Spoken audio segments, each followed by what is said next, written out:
ఆరాధ్య ఒకప్పుడు ఇంటి పనివాడుగా జీవితం ప్రారంభించాడు. తండ్రితో కలిసి భిక్షాటన చేశాడు.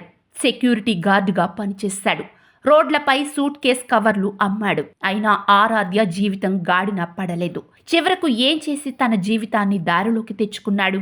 ఆ వివరాలు ఈ వీడియోలో తెలుసుకోండి. యువత సమాజంలో ఆదర్శవంతంగా ఉండాలంటే ఏ అవకాశాలు సృష్టించాలి, బి అవకాశాల కోసం ఎదురు చూడాలి.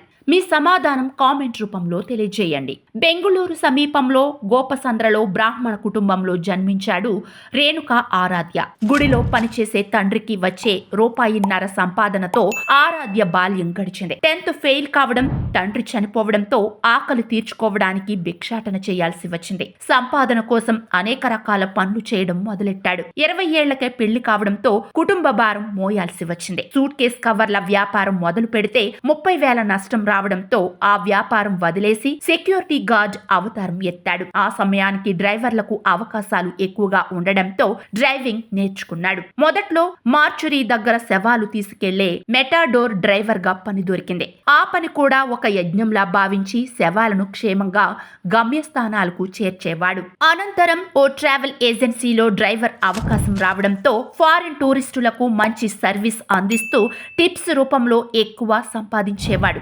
4 సంవత్సరాల తర్వాత బ్యాంక్ లోన్తో కేవలం ఒక కారుతోనే ప్రవాసీ క్యాబ్స్ స్థాపించాడు. 1 సంవత్సర కాలంలోనే తన రెండో కారు తీసుకుని దానితో పాటు 35 క్యాబ్స్ ఉన్న సంస్థను 6 లక్షలకు కొనుగోలు చేశాడు.